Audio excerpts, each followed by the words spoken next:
Hey guys, I wanted to talk today about, well, first of all, I have pink hair today. Woohoo. My best friend Jessie did it, and I love it, and it's awesome. I got that done last night. Today I wanted to discuss sort of my history with having obsessive compulsive disorder, and I'm talking real obsessive compulsive disorder, not, oh my god, I'm so OCD, I have to clean everything all the time. That's not OCD.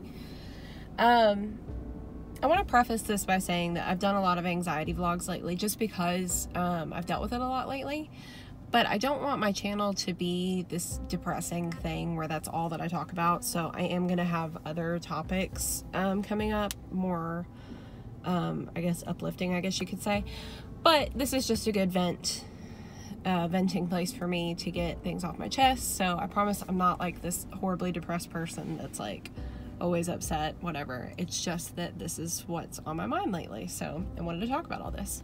This video, I just wanted to be more informative about sort of what I've been through with having OCD and like when it started and what I go through, so that people can have more of an understanding, I guess, of what OCD really is.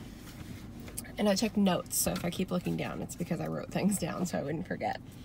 So my OCD, I guess I showed tendencies of it as a child because I can remember having issues with counting a lot. Like wherever I was walking, I had to count my steps. I wasn't counting them in like 8s or 10s or anything like that. I just had to keep counting how many steps I was taking. It was this weird thing. I wasn't having any bad thoughts or anything like that. It was just sort of almost like, I guess, a superstition for me. And I remember clearly being in elementary school because I was in my first house where I moved after the 4th grade. But I remember clearly being in the backyard, like playing and walking around and running down the driveway, and in my head going 30, 31, 32, 33, 34. Like I had to count every step. Don't know why. And I remember thinking, this is weird. I don't need to be doing this. And I kind of had to talk myself out of, like, okay, stop counting. You know, when I would do it, I would have to stop myself. But again, I didn't have any bad thoughts, any like horrible feelings if I didn't count. It was just a weird thing that I knew that I was doing. So then around age 11, I would say, is when it really started to get bad. That's when the intrusive thoughts started. So with obsessive compulsive disorder, typically what happens is you have a compulsion that you have to do.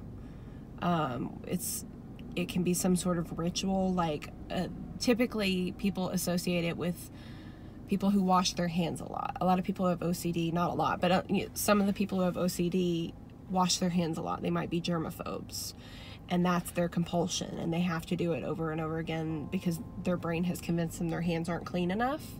And I guess that's where the stereotype comes from of OCD, meaning that you're super clean. But a lot of OCD people actually aren't like that. You might meet a lot of people who have OCD and they live in a mess, but they have things the way they want it, basically, the way their brain tells them it needs to be.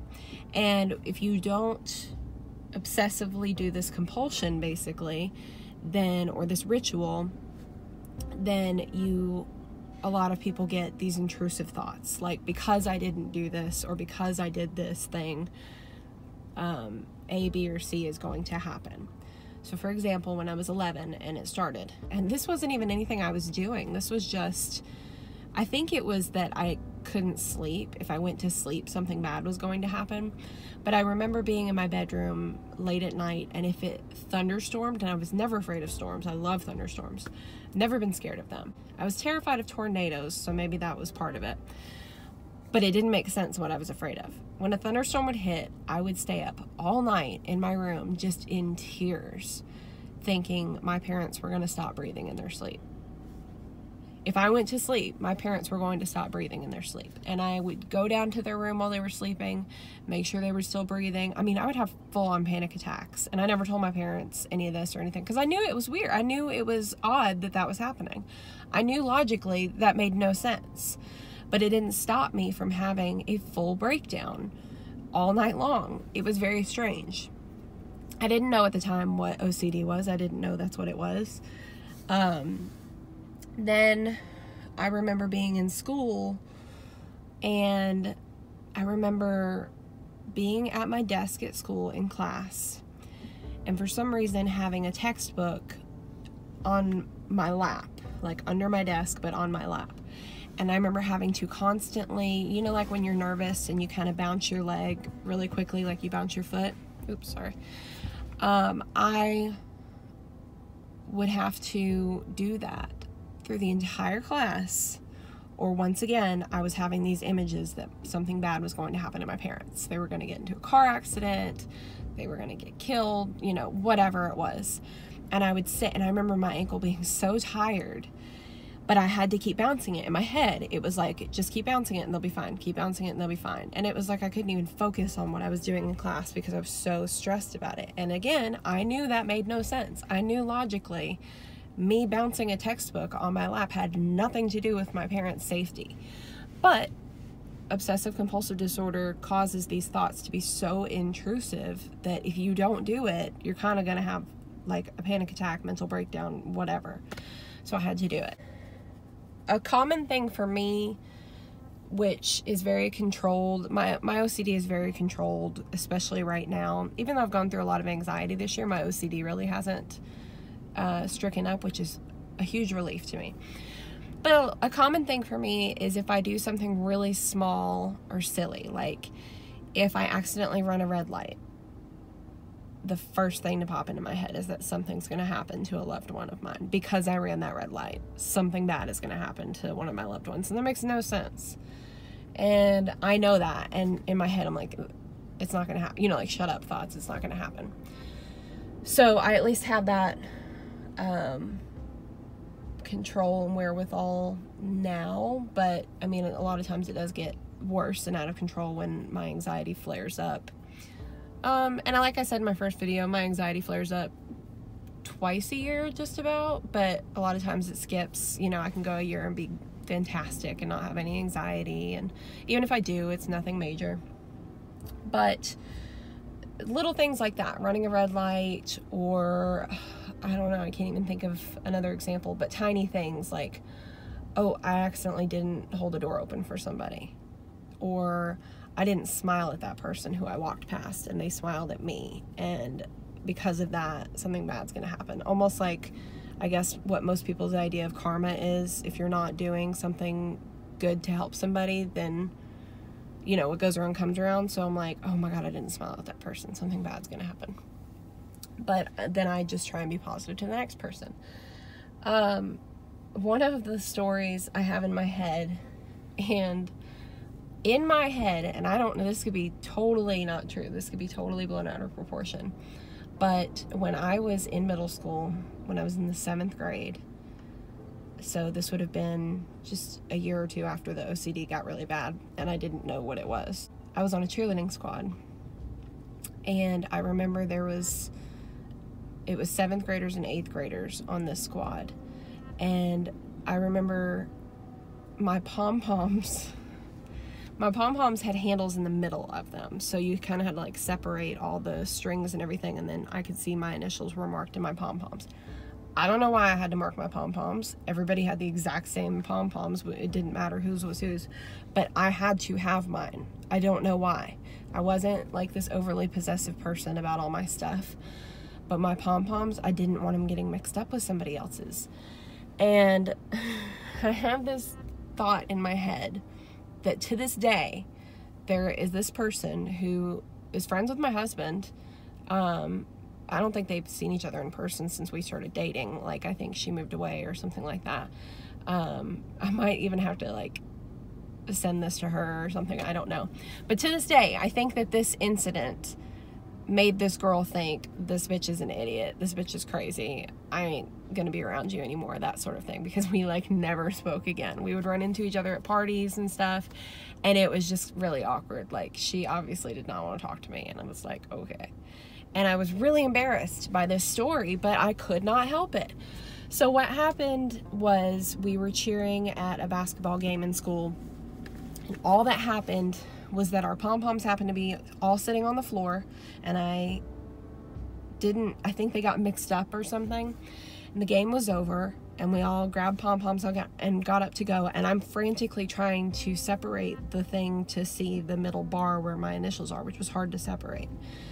And I had one of my pom-poms and the other one I did not, and I knew that this girl, hers were right next to mine, and I knew she had my pom-pom, and I needed it back.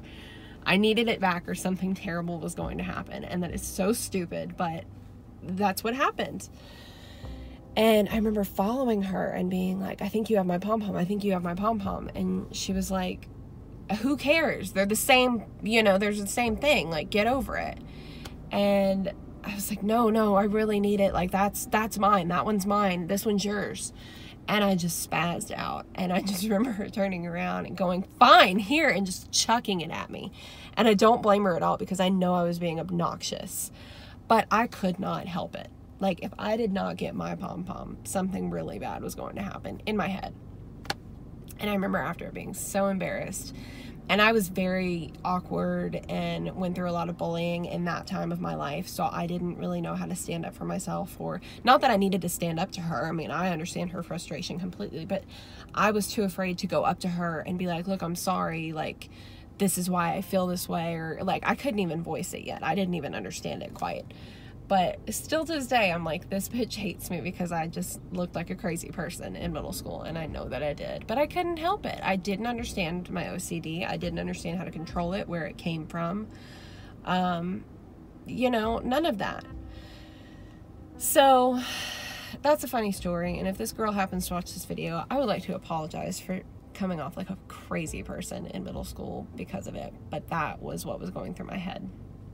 And I didn't know how to cope with it at that time. I didn't have the tools to figure that sort of thing out. And, I mean, I guess that's really the basis of it for me. Like I said, sometimes my anxiety will flare up and my OCD will come back. But most of the time, it's something simple, forgetting to do something, or whenever a person makes a simple mistake, you're like, oh crap, I forgot to take the trash out, or oh crap, I forgot to remind someone to do this. I mean, it's those things that will set me off, and my brain will be telling me that something terrible is going to happen to somebody that I love. And that's really hard, especially when it gets really intense. Sometimes it's like you can almost picture what's going to happen, like picture them being in a car crash or something, and that's just awful. I mean, you don't want those thoughts. You don't want to go to sleep at night thinking, oh my God, I did this today and someone's going to die. Someone's going to die. And you're just picturing it in your head. You're just trying to go to sleep. You're trying to clear your brain, but you can't because you have all these horribly intrusive thoughts. And it's really, really, really annoying. I had mentioned, I don't know if I've mentioned before, that I've been on and off Lexapro since I was about 16, just whenever I needed it. I'm not on it all the time. I'm not on it for prolonged periods, really. Usually I'm on it for just a couple months out of a year or something. But Lexapro is supposed to treat anxiety and obsessive compulsive disorder, and it has always helped mine. I would notice a lot, one of the triggers that one of the symptoms that I would notice a lot and know when I needed to go to my doctor, and he was aware of this as well, was that I would find myself praying like constantly, not like, oh, thank you God so much for this, or thank you for that, or whatever. Like constantly all day I would just be like, oh God, please don't let anything happen to my dad. Please don't let anything happen to my brother. Please, God, please protect my grandmother. Please don't let anything bad happen to any of them. Please help them all live these long, healthy, happy lives and die of old age in their sleep. Like, I mean, like constantly I'm like praying all these things. Like I can't even use my brain for anything else because I'm so worried that if I don't pray right now, or, you know, ask for forgiveness for whatever I'd done, like that's going to kill somebody, then something bad was going to happen. And that's really, really, really difficult when that takes up your entire day and night.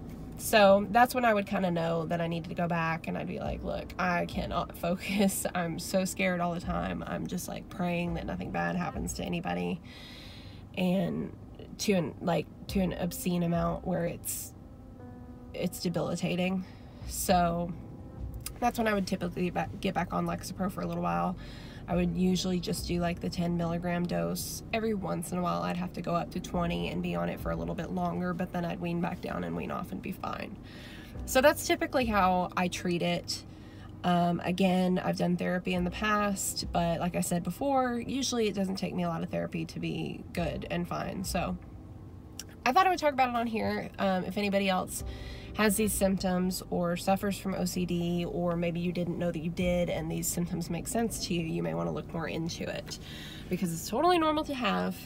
You feel crazy and you know that your thoughts are like ridiculous and nothing bad is going to happen because you didn't wash your hands, or you didn't line up a pencil a certain way, or whatever your trigger may be. But that is my story with my OCD, and I hope you guys enjoyed this. If you're watching, please like my channel. I'm trying to get more views, more awareness out of these topics, and I want to, like I said, make some other videos. I've got like a list of video ideas to talk about, and I'm really excited about it, but I want more people to see it, and I want my channel to grow and be semi-successful if I can, because I think this is a really fun outlet. So if you would, please like my video, share it, subscribe, whatever you want to do. And like I said, if you hate it, you can unsubscribe and dislike it. I don't care. But if you watched it and you enjoyed it, please let me know. And I will talk to you guys later.